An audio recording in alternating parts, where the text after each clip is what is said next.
11ஆம் இடம் சந்திரன் வலுப்பட்டுனா அபிலாசைகளை அவர் நிறைவேற்றி தான் ஆகணும். அந்த 11ஆம் இடம் வலுப்பட்டாவே ஒரு மனிதனுக்கு இன்னும் ஒரு தாரத்தை குறிக்கிற வேலையை கண்டிப்பாக செய்யும்.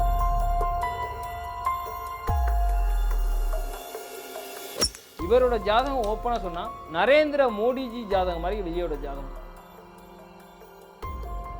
அவ்வளோ பவர் இருக்கு, பவரான ஜாதகம். எம்ஜிஆர் ஜாதகமே பார்த்தேன், எம்ஜிஆர் ஜாதகத்தை விட வலிமையான ஜாதகம். விஜய் இந்த வருஷம் முதலமைச்சர் ஆவார்னு சொல்றீங்க? கண்டிப்பா 125 சீட்டுலேருந்து 140 சீட்டு வரைக்கும் விஜய் பிடிப்பார். ஆகு 6ஆம் இடத்துல குரு உட்கார்ந்துருக்காரு, 9ஆம் இடத்துல சுக்கிரன் கேது, உங்களுக்கு 10ஆம் இடத்துல சூரியன் புதன் சனி மாந்தியோடு உட்காந்துருக்காரு, 11ஆம் இடத்துல சந்திரன் செவ்வாய். இதுதான் உங்களோட ஜாதக அமைப்பு. இவருக்கு ஆல்ரெடி ஏற்கனவே நம்ம ஜாதகம் நிறையா நானும் வீடியோஸில் பேசியிருக்கேன்.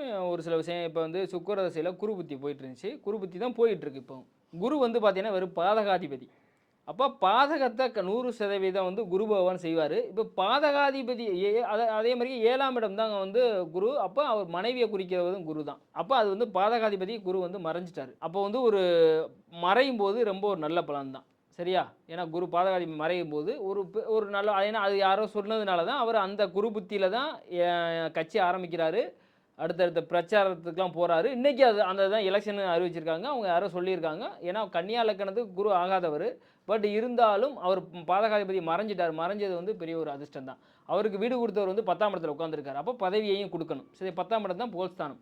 இவரோட ஜாதகம் ஓப்பனாக சொன்னால் நரேந்திர மோடிஜி ஜாதகம் மாதிரி விஜயோட ஜாதகம். அவ்வளோ பவர் இருக்கு, பவரான ஜாதகம். அவரோட குடும்ப வாழ்க்கையில் எப்படி இப்போ மோடிஜி ஜாதகத்தில் குடும்ப வாழ்க்கை எப்படி இருக்குது? விஜய் தமிழ்நாட்டு அளவில் நம்ம யோசிக்கணும், இந்திய லெவலில் யோசிக்கிறீங்களே? மோடிஜி ஜாதகம் மாதிரிக்க விஜயோட ஜாதகம். எம்ஜிஆர் ஜாதகமே பார்த்தேன், எம்ஜிஆர் ஜாதகத்தை விட வலிமையான ஜாதகம், சரியா? அவருக்கு 2 கிரகம் தான் அது தொடர்படுத்திச்சு, அந்த நேரம் நடந்துச்சு, அவர் விஷயமானது. இவர் மிகப்பெரிய ஒரு பவர்ஃபுல்லான இடம்.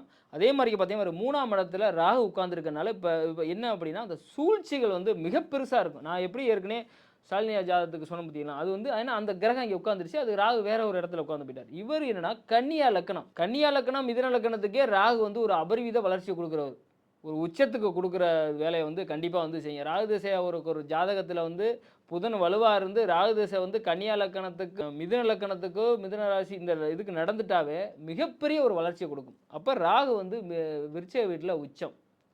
ஆனால் அவருக்கு வீடு கொடுத்த கிரகம் எங்கே உட்காந்துருக்காரு அப்படின்னா கடக வீட்டில் செவ்வாயோட சந்திரனோட உட்காந்துருக்காரு. செவ்வாய் பகவான் நீச்சம் பெற்று உட்காந்துருக்காரு. நீச்சபங்க ராஜயோகம் 11ஆம் இடம். 11ஆம் இடம் தான் நம்ம ஆசைப்பட்டதெல்லாம் நிறைவேற்றுறது. அப்போ 3ஆம் இடங்கிறது நம்ம முயற்சி பண்ணுறது. அப்போ 3ஆம் இடம் 11ஆம் இடத்தோடு இது பண்ணும்போது இவர் பண்ணுற முயற்சி கண்டிப்பாக அபிலாசைகளை பூர்த்தி பண்ணுற இடம் 11ஆம் இடம். கண்டிப்பாக அவருக்கு அந்த ஒரு வெற்றியை கொடுக்குற வேலையை செஞ்சிடும்.